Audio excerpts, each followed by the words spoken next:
All India Muslim personal law board पूरे देश में जगह जगह सेमिनार कर रहा है और कह रहा है कि जो ये वक्फ एक्ट है 1995 का जिसको कांग्रेस ने बनाया था, इसमें कोई बदलाव नहीं होना चाहिए। भारत संविधान से चलता है, संविधान का मतलब संविधान, एक देश एक विधान, सबके लिए समान विधान होना चाहिए। इसीलिए मैंने इस 1995 वाले वक्फ एक्ट को चैलेंज भी किया है, मैटर कोर्ट में पेंडिंग है।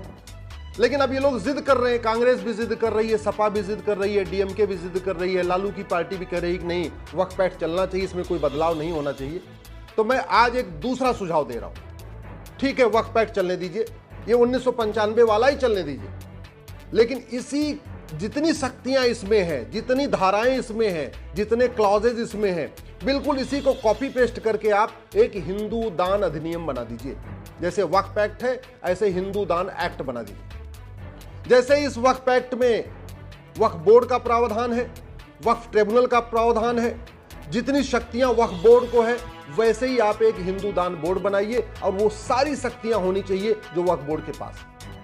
एक वक्त हिंदू दान ट्रिब्यूनल बनाइए और वो सारी शक्तियां ट्रिब्यूनल को होनी चाहिए जो भारत में वक्फ ट्रिब्यूनल को है। इसका फायदा भी होगा।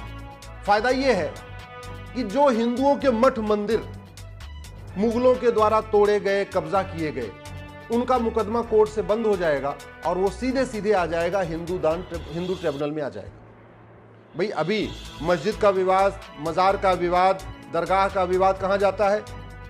वक्फ बोर्ड में। कहां सुनवाई होती है? वक्फ ट्रिब्यूनल में। तो उसी तरीके से जितने मठ मंदिर के विवाद हैं वो सारे हिंदू बोर्ड में आ जाएंगे और सुनवाई होगी हिंदू ट्रिब्यूनल में। उसका फायदा यह होगा कि 1192 में जो कुतुबुद्दीन ऐबक ने दिल्ली में 27 मंदिरों को तोड़ के कुतुब मीनार बनाया था, उसका मुकदमा भी वक्फ ट्रिब्यूनल में चलेगा। 1305 में अलाउद्दीन खिलजी ने जो सरस्वती मंदिर को तोड़ के भोजशाला में वहां पे एक मस्जिद बना दिया था, वो मुकदमा भी हिंदू ट्रिब्यूनल में आ जाएगा। 1373 में सिकंदर शाह ने जो शिव मंदिर को तोड़ के अदीना मस्जिद बना दिया बंगाल में, वो मुकदमा कोर्ट में नहीं चलेगा बल्कि हिंदू ट्रिब्यूनल में चलेगा। 1377 में जो तुगलक ने अटाला देवी मंदिर को तोड़ के अटाला मस्जिद बना दिया जौनपुर में, वो मुकदमा भी कोर्ट में नहीं चलेगा बल्कि हिंदू ट्रिब्यूनल में चलेगा। 1410 में अलाउद्दीन खिलजी ने जो रुद्र महालय मंदिर को तोड़ा गुजरात में और उसको जामी मस्जिद बना दिया, वो भी मुकदमा हिंदू ट्रिब्यूनल में चलेगा। 1528 में जो बाबर ने अयोध्या राम मंदिर का तोड़ा था, वो हालांकि मुकदमा खत्म हो गया, अब उसकी जरूरत नहीं है, लेकिन बाबर की जितनी जमीनें भारत में हैं, बाबर ने जितनी जमीन तलवार के दम पे कब्जा किया था, वो सारी की सारी जमीन पे जो हिंदू बोर्ड है वो नोटिस भेजेगा और जो उसको विरोध करेगा उसका मुकदमा भी हिंदू ट्रिब्यूनल में चलेगा। 1552 में अहमद शाह अब्दाली ने भद्रकाली मंदिर को तोड़ा, उसको जामा मस्जिद बना दिया, वो भी कर्णावती में है, उसका मुकदमा भी हिंदू ट्रिब्यूनल में चलेगा। अभी कोर्ट में चल रहा है, कोर्ट से निकल के सीधे ट्रिब्यूनल में आएगा।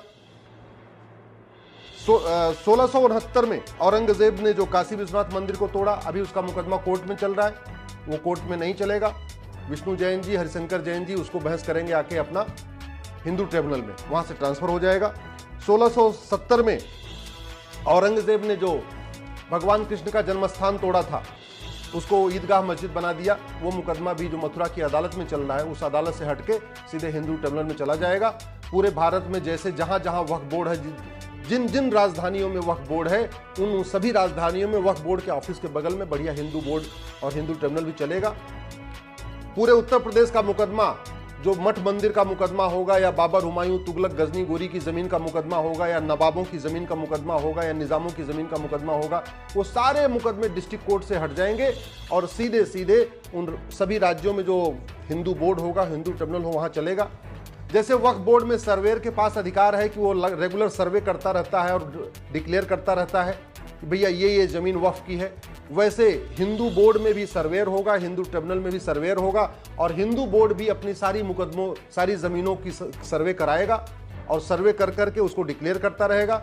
एक 30 दिन के अंदर, अभी जैसे वक्फ बोर्ड में है कि अगर 30 दिन में किसी ने नोटिस का जवाब नहीं दिया तो ऑटोमेटिकली वो जमीन वक्फ बोर्ड की हो जाती है।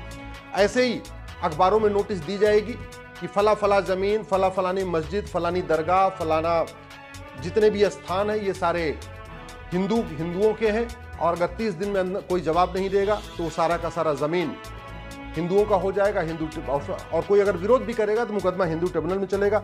इसका एक फायदा ये भी होगा कि बहुत सारे वहसी दरिंदों ने जगह जगह शहरों का नाम बदला और वहां पे जगह कब्जा कर लिया। तो इस जैसे मुर्शिदा खाद को मुर्शिद ने बनाया था, तो मुर्शिदा खाद में जो मुर्शिद की जमीन होगी वो सारी हिंदू बोर्ड में चलेगी। विंध्याचल में मिर्जापुर में जो जमीन मिर्जा खां के नाम की होगी वो सारी उसका भी मुकदमा हिंदू ट्रिब्यूनल में। जौनपुर में जौना खां की जो जमीन होगी उसके नाम पे जो चल रही होगी उसके जो उसके बच्चों के पास होगी उसका भी मुकदमा आपका हिंदू ट्रिब्यूनल में चलेगा। तो सबसे बड़ा फायदा ये होगा कि कश्मीर से कन्याकुमारी, कच्छ से कामरूप तक, पूरे उत्तर से दक्षिण, पूरब से पश्चिम, जहां जहां मठ मंदिरों का विवाद है, जहां जहां जमीन का विवाद है, जहां पे मज़ार का विवाद है, जहां दरगाह का विवाद है, वो कोई भी विवाद वक्फ बोर्ड में नहीं चलेगा, वक्फ ट्रिब्यूनल में नहीं चलेगा, बल्कि वो सारा का सारा विवाद हिंदू बोर्ड में चलेगा, हिंदू ट्रिब्यूनल में चलेगा। हिंदू बोर्ड के पास भी अपनी सर्वे करने की शक्ति होगी, हिंदू बोर्ड के पास भी ये शक्ति होगी कि डीएम को आदेश दे कि फलाने फलाने जगह की जो मज़ार है, दरगाह, इसको तोड़वाइए, तोड़वा के इसको आप रिस्टोर करिए। हिंदू बोर्ड के पास भी वो शक्ति होनी चाहिए जैसे वक्फ बोर्ड के पास शक्ति है कि वो सीधे डीएम को आदेश करता है कि ये ज़मीन वक्फ की है, इसको खाली कराइए। तो वो अधिकार हमें हिंदू बोर्ड को भी चाहिए। बैलेंस तभी होगा। ऐसे नहीं हो सकता कि एक कम्युनिटी के लिए आप वक्फ एक्ट बना दो और हिंदू के लिए अपना हिंदू बोर्ड ना हो, हिंदू ट्रिब्यूनल ना हो। और फिर एक तरीका यह भी है कि हिंदू बोर्ड हिंदू ट्रिब्यूनल हो, जैन का अपना बोर्ड अपना ट्रिब्यूनल हो, बौद्ध का अपना बोर्ड अपना ट्रिब्यूनल हो, या सिखों का अपना बोर्ड अपना ट्रिब्यूनल हो, या एक ही हिंदू बोर्ड होगा, उसमें हिंदू, जैन, बौद्ध, सिख सब लोग अपनी अपनी जमीन क्लेम कर पाएंगे। जमीन बहुत क्लेम करनी है। हैदराबाद में जो निज़ामों की हज़ारों एकड़ ज़मीन है जिसपे बहुत सारे लोग कब्जा करके बैठे हैं, उन ज़मीनों को भी क्लेम करना है। ऐसे ही आपके अलग अलग शहरों में, प्रयाग में बहुत सारी ज़मीनें हैं।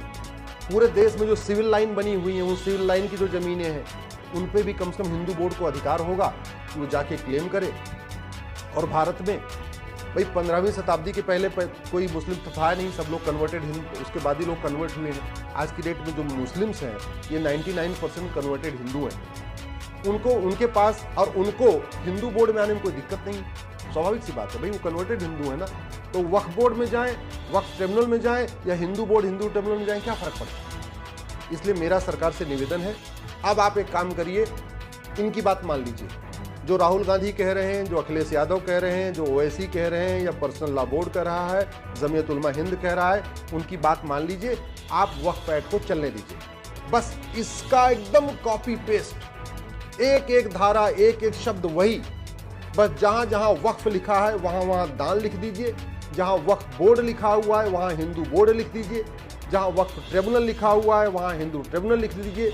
जैसे इसमें 7 मेंबर होते हैं वक्फ बोर्ड में, एक एमएलए होगा, एक एमपी होगा, एक एडवोकेट होगा, एक मुतवल्ली होगा, एक जो है टाउन प्लानर होगा, एक सर्वेयर होगा, सारे के सारे मुस्लिम होंगे। ऐसे ही हिंदू बोर्ड में भी 7 के 7 तो लोग हिंदू होने चाहिए, चाहे उसका सर्वेयर भी हिंदू, उसका एडवोकेट भी हिंदू।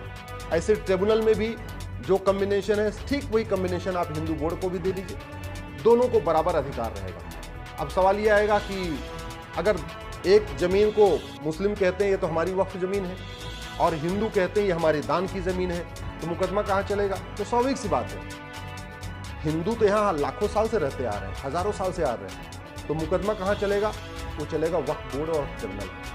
जब हिंदू और मुस्लिम के बीच में किसी जमीन का विवाद होगा, किसी मठ का विवाद होगा, मंदिर का होगा, काशी, मथुरा, भद्रकाली, भोजशाला, अटाला, कहीं का विवाद होगा, तो मुकदमा चलेगा वो वक्फ हिंदू बोर्ड और हिंदू ट्रिब्यूनल के सामने, न कि वक्फ बोर्ड वक्फ ट्रिब्यूनल के सामने। क्यों? क्योंकि हिंदुस्तान के हिंदू आदिकाल से रह रहे हैं। यहाँ हिंदुस्तान में जो मुस्लिम है वो महज 500 सालों से रह रहे हैं, वो भी 99% कन्वर्टेड हिंदू हैं। मुस्लिम तो यहाँ 1% है। बुखारी साहब बुखारा से आए, मदनी साहब मदीना से आए, दुरानी फैमिली बाहर से आई है, ओवैसी फैमिली बाहर से आई है, कुछ और पठान हैं वो भी ईरान से आए हुए हैं या अफगानिस्तान से आए हुए हैं। तो बहुत चंद लोग हैं, 1% यहाँ मुस्लिम एक्चुअली वो हैं बाहर के, अदरवाइज 99% मुस्लिम तो कन्वर्टेड हिंदू हैं। तो जब कोई विवाद आएगा, ये सारा का सारा विवाद अपने आप खत्म हो जाएगा। सारे मुकदमे मठ मंदिरों के जितने भी मुकदमे चल रहे हैं, जहां जहां हिंदू क्लेम कर रहे हैं, वो सारा हिंदू बोर्ड के पास जाएगा, हिंदू ट्रिब्यूनल के पास जाएगा, और शक्तियां वही होंगी जो वक्फ बोर्ड के पास है। देखिए फटाफट फैसला हो जाएगा, उनको वो भी सेटिस्फाई हो जाएंगे, उनका वक्फ बोर्ड भी उनको मुबारक, उनका वक्फ ट्रिब्यूनल भी उनको मुबारक, उनका वक्फ एक्ट भी उनका मुबारक, और फिर अपने अपने मजहब के आधार पर चलने दीजिए। बैलेंस तो इसी से बनेगा, और नहीं तो समान दान संहिता बनाइए, समान धर्मस्थल संहिता बनाइए। न हिंदू बोर्ड, न वक्फ बोर्ड, न हिंदू ट्रिब्यूनल, न वक्फ ट्रिब्यूनल, सबका खत्म करके एक देश एक विधान।